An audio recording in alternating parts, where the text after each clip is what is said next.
Hello students, welcome again. आज के video में हम ओ हेनरी की famous short story आलियास Jimmy Valentine का लाइन बाय लाइन एक्सप्लेनेशन पढ़ने जा रहे हैं। ओ हेनरी 19th सेंचुरी के एक बहुत ही famous American short story writer थे। इनका real name William Sydney Porter था। इनकी कहानियाँ आज भी बहुत ज़्यादा चर्चित हैं। इनमें एक एक्सपर्ट स्टोरी टेलर की सारी क्वालिटीज़ थी और इनकी कहानियों की सबसे बड़ी विशेषता है सरप्राइज एंडिंग। इनकी शॉर्ट स्टोरी जिमी वैलेंटाइन जो कि हम पढ़ने जा रहे हैं, वह इनकी फेमस शॉर्ट स्टोरी और रिट्राइव रिफॉर्मेशन का एक शॉर्ट वर्जन है। ये कहानी जिमी वैलेंटाइन नाम के एक तिजोरी तोड़ने वाले चोर के जीवन पर आधारित है, जिसे स्प्रिंगफील्ड केस में जेल जाना पड़ा था। जेल से रिहा होने के बाद वह फिर से कुछ चोरियां करता है और एल्मोर नाम के एक शहर में जा पहुंचता है। एल्मोर बैंक के पास पहुंचते ही उसकी मुलाकात अनेबल एडम्स नाम की एक सुंदर सी लड़की से होती है और वह उससे पहली नज़र में ही प्यार करने लगता है। वो ये भूल जाता है कि वो एक चोर है और वो लड़की भी उसे पसंद करने लगती है। तब जिमी निश्चय करता है कि वो एक शू बिजनेस स्टार्ट करेगा और पुरानी पिछली ज़िंदगी छोड़कर एक नई ज़िंदगी की शुरुआत करेगा। जैसा वह चाहता है वैसे ही होता है, लेकिन कहानी के फाइनल स्टेज में कुछ ऐसी घटनाएं होती हैं जिसके कारण उसे वापस अपने पास्ट प्रोफेशन में जाना पड़ता है और उसका पास्ट उसके प्रेजेंट के सामने आ जाता है। लेकिन फिर भी कहानी का एंड बड़ा ही बेहतरीन और सरप्राइजिंग है, जो कि ओ हेनरी की कहानियों की स्पेशल क्वालिटी है। तो चलिए हम स्टार्ट करते हैं कहानी के एक्सप्लेनेशन को। A guard came to the prison shoe shop where Jimmy Valentine was assiduously stitching uppers. एक गार्ड प्रिजन शू शॉप पे जेल की जूते की दुकान पर आता है, वेयर जिमी वैलेंटाइन, जहां पर जिमी वैलेंटाइन एसिडुअसली मीन्स बड़े ही ध्यान से मन लगाकर स्टिचिंग अपर जूते के ऊपरी भाग को सिल रहा था, and escorted him to the front office, और उसे एस्कॉर्ट मीन्स ले जाता है फ्रंट ऑफिस की ओर। गार्ड जिमी वैलेंटाइन को फ्रंट ऑफिस की ओर ले जाता है।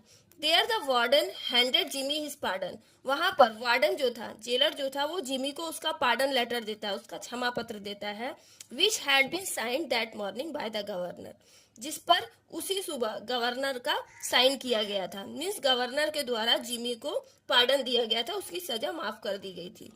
Jimmy took it in a tired kind of वे।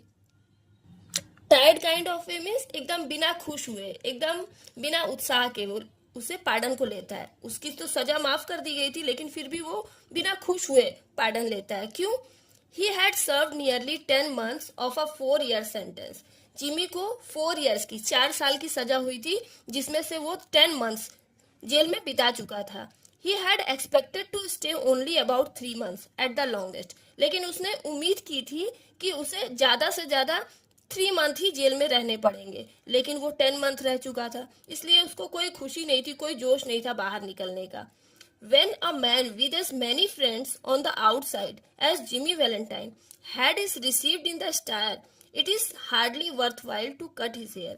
जब ऐसा आदमी, कैसा आदमी? जिमी वैलेंटाइन के जैसा आदमी, जिसके बाहर बहुत सारे दोस्त हैं, ऐसा व्यक्ति जिसके बाहर में बहुत सारे दोस्त हैं, उस आदमी को इतने दिन स्टार में जेल में इतने दिन बिताने पड़े हों, ये तो उतना ही कठिन है जितना कि बालों को काटना। मीन्स बालों को जितनी आसानी से काटा जा सकता है, उतनी ही आसानी से जिमी वैलेंटाइन को जेल से बाहर निकाला जा सकता है, लेकिन इस बार तो वैसा नहीं हुआ।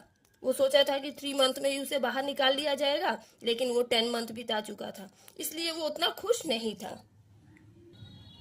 Now Valentine said the warden, warden ने वैलेंटाइन से कहा, जिमी वैलेंटाइन से, now Valentine you will go out in the morning, अब कल सुबह तुम बाहर निकल जाओगे, आजाद हो जाओगे। ब्रेस अप, कसम खाओ, and make a man of yourself, और अपने आप को एक अच्छा इंसान बनाओ।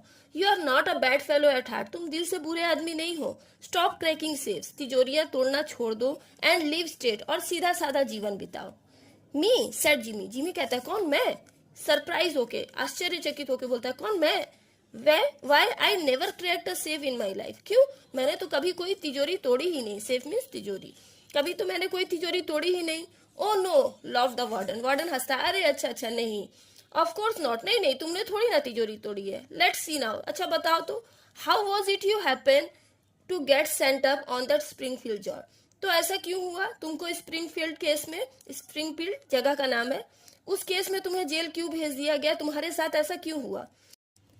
Was it because you wouldn't prove an alibi for fear compromising somebody in extremely high tone society? Warden Jimmy को कहता है कि शायद तू ऐसा हो सकता है कि तुम किसी हाई टोन सोसाइटी के व्यक्ति से कॉम्प्रोमाइज नहीं करना चाहते थे, किसी उच्च वर्गीय समाज के व्यक्ति से समझौता नहीं करना चाहते थे और तुम अपने बेगुनाही का सबूत नहीं दे पाए। एलिबी मीन सबूत। तुम अपनी बेगुनाही का सबूत नहीं दे पाए और बिना मतलब में तुम इस केस में फंस गए। और was it simply a case of a mean old jury that had in for you, या तो फिर ये जज लोगों का मैटर होगा, जज लोगों ने मिलकर तुम्हें फंसा दिया होगा। मीन जूरी माने घटिया जजों ने, घटिया क्वालिटी के जजों ने तुम्हें इस केस में फंसा दिया होगा। इट्स ऑलवेज वन और the other with you innocent victims. ऐसा ही हमेशा तुम्हारे जैसे मासूम लोगों के साथ, विक्टिम मीन्स पीड़ित लोगों के साथ होता है। मीन्स तुम्हारे जैसे बेगुनाह लोग होते हैं और अक्सर वो सजा में फंस जाते हैं। व्यंग करता है वार्डन जिमी के ऊपर। Me said Jimmy still blankly virtuous. अभी भी आश्चर्यचकित होकर वार्डन की ओर देखते हुए बोलता है, कौन मैं? Why warden, I never was in Springfield in my life. Warden आप ऐसा क्यों कह रहे हैं? मैं तो कभी स्प्रिंगफील्ड गया ही नहीं। वार्डन समझ जाता है कि इसको बोलना बेकार है, ये अपनी गलती एक्सेप्ट नहीं करेगा और इसे चाहे मैं जितना भी समझा लूं वो सुनने वाला नहीं है। Take him back Cronin said the warden. Warden कहता है क्रॉनिन को। क्रॉनिन किसका नाम है? गार्ड का नाम है जो कि जिमी को फ्रंट ऑफिस में लेकर आया है। वार्डन उसको कहता है कि इसे ले जाओ and fix him up with outgoing clothes, और इसे बाहर जाने के कपड़े दे दो। अभी उसने कैदी के कपड़े पहने हुए हैं, इसे बाहर जाने के लिए अच्छे कपड़े दे दो। Unlock him at 7 in the morning, सुबह 7 बजे इसे आजाद कर देना। And let him come to the bullpen, bullpen means front office, बाहरी ऑफिस में, और इसे बाहरी ऑफिस में ले आना। Better think over my advice Valentine. फिर वो वार्डन उसको कहता है वैलेंटाइन को कि मेरी सलाह के बारे में अच्छे से सोचना। At a 7:15 on the next morning Jimmy stood in the wardens outer office. सुबह के 7:15 बजे, अगली सुबह 7:15 बजे जिमी वार्डन के बाहरी ऑफिस में खड़ा था। He had on a suit of villainously fitting readymade clothes and a pair of stiff squeaky shoes at the state furnish to its discharge compulsory guest. और उसने इस समय कैसे कपड़े पहने थे? विलेनियसली फिटिंग वाले, अजीब से फिटिंग वाले कपड़े पहने थे जो कि उसे स्टेट गवर्नमेंट के द्वारा दिए गए थे। रेडीमेड क्लॉथ्स थे जो कि उसे बहुत अच्छे नहीं लग रहे थे। अ pair of street squeaky shoes, और भारी भरकम सख्त जूते थे एक जोड़ी जो कि उसने पहने थे, जो कि स्टेट के द्वारा डिस्चार्ज कंपल्सरी गेस्ट, जो कंपल्सरी गेस्ट हैं यानी जो कैदी लोग हैं, उनको डिस्चार्ज के समय जो कपड़े जो जूते दिए जाते थे वो उसने पहन रखे थे। The clerk handed him a railroad ticket and the $5 bill which the law expected him to rehabilitate himself into good citizenship and prosperity. Clerk उसे एक रेल रोड टिकट देता है और $5 का बिल देता है जो कि कानून के द्वारा दिए जाते हैं उन लोगों को, इस आशा से, कैदियों को इस एक्सपेक्टेशन के साथ दिए जाते हैं कि वो रिहेबिलिएट करेंगे, मीन्स सुधार करेंगे अपने जीवन में, अपने जीवन को सुधारेंगे और एक अच्छे नागरिक बनेंगे और प्रॉस्पर करेंगे, आगे तरक्की करेंगे। The warden gave him a cigar and shook hand. Warden उसे एक सिगार देता है और उससे हाथ मिलाता है। Valentine 9762 was chronicled on the book. किताब में जो जेल के रिकॉर्ड की बुक थी उसमें क्रॉनिकल्ड मीन्स लिखा गया था वैलेंटाइन 9762। ये जिमी वैलेंटाइन का कैदी नंबर है 9762। ये भी क्वेश्चन में पूछा जाता है। पार्डन बाय गवर्नर, गवर्नर के द्वारा वैलेंटाइन को माफ किया गया, गवर्नर के द्वारा जिमी वैलेंटाइन को पार्डन दिया गया।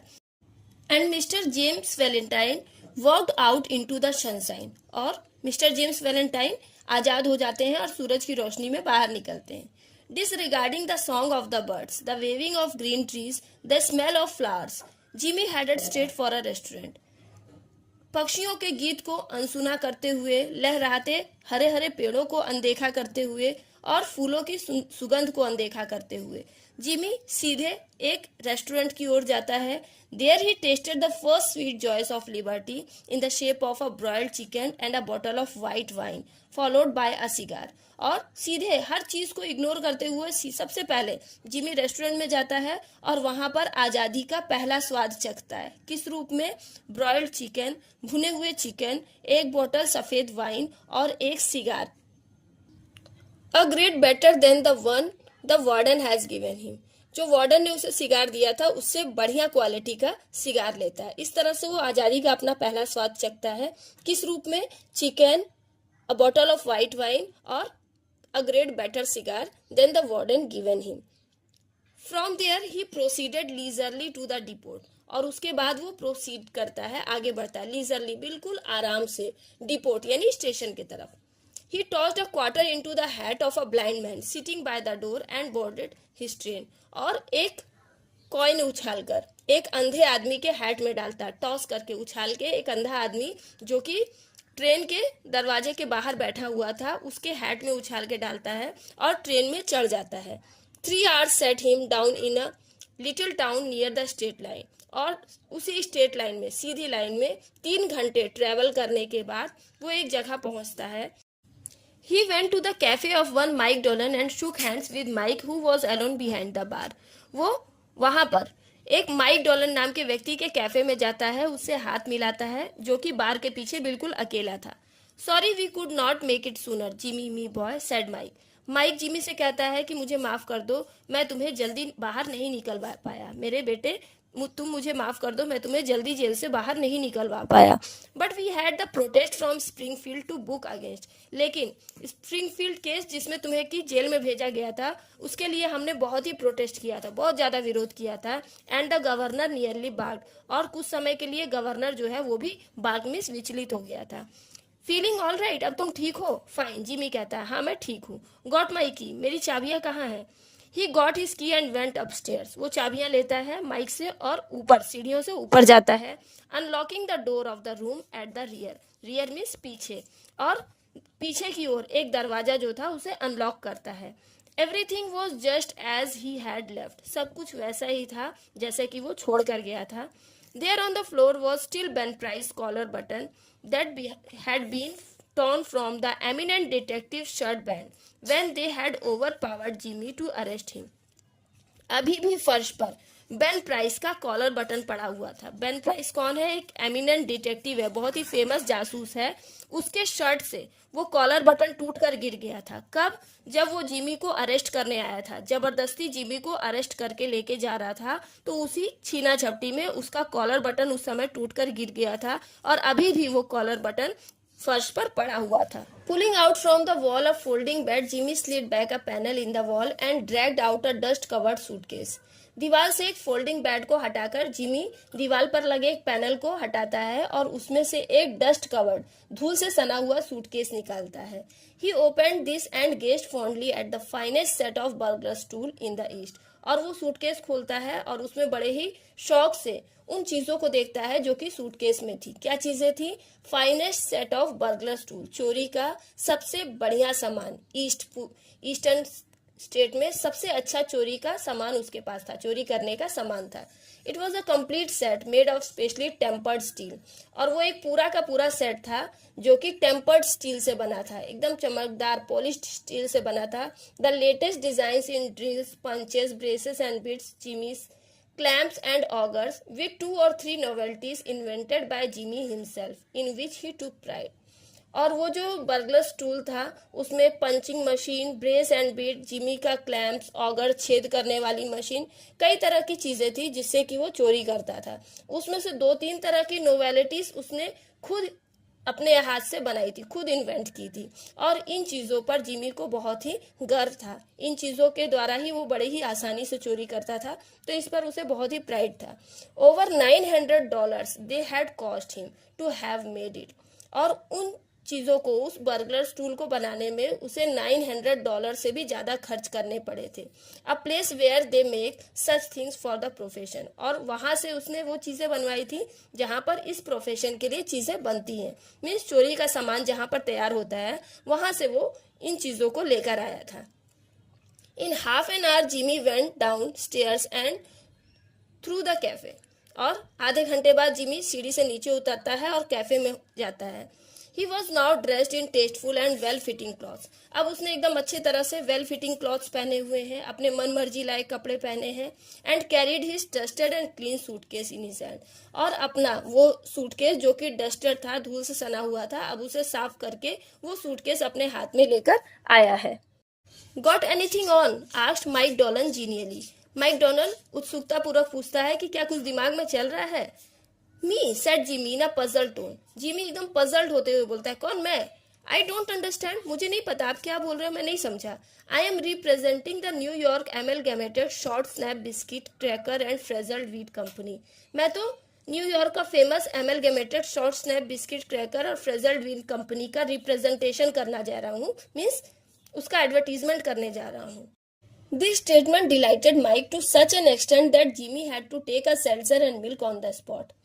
ये जो स्टेटमेंट था जिमी का कि नहीं, मैं चोरी थोड़ी ना करने जा रहा हूँ, मैं तो न्यूयॉर्क की फेमस कंपनी का रिप्रेजेंटेशन करने जा रहा हूँ। ये स्टेटमेंट सुन के माइक इतना खुश होता है कि जिमी को उसी समय वो एक सेल्जर एंड मिल्क से बना हुआ एक ड्रिंक ऑफर करता है और जिमी को उसे पीना पड़ता है, because he never touch hard drinks, क्योंकि उसने कभी भी हार्ड ड्रिंक्स को टच नहीं किया था। A week after the release of Valentine 9762, Jimmy Valentine के जेल से रिहा होने के एक हफ्ते बाद ही there was a neat job of safe burglary done in Richmond Indiana. Richmond Indiana नाम के शहर में बड़ी ही सफाई से एक तिजोरी की चोरी होती है, with no clue to the author, जिसका ऑथर को कोई क्लू नहीं मिलता।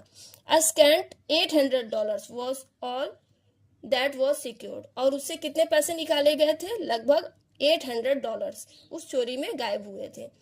2 weeks after that, a patented improved burglar's proof safe in Logansport was opened like a cheese to the tune of $1,500 currency, securities and silver untouched. 2 हफ्ते बाद बहुत ही improved एक नए ढंग का, नए फैशन का बर्गलर्स प्रूफ सेफ था, तिजोरी था। कहाँ पर? लोगन स्पोर्ट शहर में एक बहुत ही पेटेंटेड न्यू डिजाइन का बर्गलर प्रूफ सेफ था। उसे इस तरह से खोला गया जैसे कि चीज को काटा जाता है, इतनी आसानी से, इतना आराम से उस तिजोरी को काटकर उसमें से पैसे निकाले गए, और लगभग इसमें $1,500 $1,500 की चोरी हुई currency. Securities and silver untouched, securities कागजात और चांदी जो था उसे नहीं छुआ, केवल करेंसी ही इसमें गायब हुई। That began to interest the rough catchers, इसके वजह से रफ कैचर जो चोर पकड़ने वाले होते हैं उनकी चिंता बढ़ गई। Then an old fashion bank safe in Jefferson City become active and threw out its crater an eruption of bank notes amounting $5,000। उसके बाद जेफरसन सिटी में एक पुराने जमाने का बैंक था, उसे खोल दिया गया और उसके क्रेटर माने सीक्रेट चैम्बर से बैंक के नोट्स निकाले गए। कितने? $5,000 $5,000 क्रेटर में से निकाल लिए गए। 3 चोरियां हो गई, एक रिचमंड इंडियाना में, दूसरी लोगन स्पोर्ट में और तीसरी जेफरसन सिटी में। The losses were now high enough to bring the matter up to Ben Price class of work. इस बार का नुकसान बहुत ही ज्यादा था, इसलिए ये मैटर किसे देना पड़ा? बेन प्राइस को। बेन प्राइस को ये मामला सौंपना पड़ा। बेन प्राइस वही डिटेक्टिव है जिसने जिमी को पकड़ा था स्प्रिंगफील्ड केस में। By comparing notes and remarkable similarity in the methods of burglaries was notice, और जिस तरह से चोरी हुई थी उन सारे नोट्स को कंपेयर करने के बाद और सिमिलैरिटीज देखते हुए ये ध्यान दिया गया, Ben Price investigated the scene of robberies and was heard to remark. Ben Price ने रॉबरीज जहां पर चोरियां हुई थी उस सीन का इन्वेस्टिगेशन किया और ये कमेंट किया, that's dandy gym Valentine's autograph. ये सब उस जिम वैलेंटाइन का ही ऑटोग्राफ है, उसी का ही सारी निशानियां हैं। ही इज रिज्यूम बिजनेस, उसने अपना काम फिर से शुरू कर दिया। Look at that combination knob jerked out as easy as pulling up radish in the wet weather. इन कॉम्बिनेशन नॉब्स को देखो, इस तरह से घसीट कर निकाले गए हैं जैसे कि वेट वेदर में, गीले मौसम में मूली को जमीन से निकाला जाता है। He's got the only clamps that can do it। इस तरह के काम वही कर सकता है और इसके अलावा कोई नहीं कर सकता। And look how clean those tumblers were punched out। और देखो कितनी सफाई से उन कांच को पंच किया गया है। Jimmy never has to drill but one hole। Jimmy कभी भी ड्रिल नहीं करता, केवल वो एक होल बनाता है। Yes I guess I want mister Valentine. हाँ, मेरा अनुमान सही है, मुझे मिस्टर वैलेंटाइन चाहिए। He will do his bit next time without any short time और क्लीमेंसी और फुलिशनेस। और अगली बार फिर वो ये काम करेगा और बिना किसी तरह की बेवकूफ़ी या जल्दबाजी के। वो बहुत ही शातिर है और बड़ी ही सफाई से चोरी का काम करता है। अगली बार फिर वो कोई ना कोई चोरी जरूर करेगा। Ben price new Jimmy's habit. Ben price Jimmy की आदतों को बहुत अच्छे से जानता था। He had learn them while working on the Springfield case. Springfield case में काम करने के दौरान उसने उसके बारे में पूरी जानकारी इकट्ठा की थी। Long jumps, quick get away, no confederates and a taste of good society. ऊंची छलांग लगाना, तेजी से भागना, नो कॉन्फिडरेट्स माने कोई भी उसका साथी नहीं होता है, and taste of good society, अच्छे समाज में रहना, अच्छे ढंग से उठना बैठना। These ways help mister Valentine to become noted a successful dodger of retribution. ये सारी जो उसकी आदतें हैं वो जिमी वैलेंटाइन को सक्सेसफुल बनाती है कि वो लोगों को धोखा देता है और बड़ी आसानी से बचकर निकल जाता है। It was given out that Ben Price had taken up the trail of elusive cracksman. और ऐसी घोषणा कर दी गई कि बेन प्राइस उस तिजोरी तोड़ने वाले को पकड़ने के लिए एक्टिव हो गया है, and other people with burglars proof safe felt more at ease. और वो लोग जिनके की बर्गलर प्रूफ सेफ है, जिनकी तिजोरियां हैं, वो लोग अब परेशान ना हो, वो अब निश्चिंत हो गए। One afternoon, Jimmy Valentine and his suitcase climbed out of the mail hack Elmore, a little town 5 miles off the railroad down in the blackjack country of Arkansas.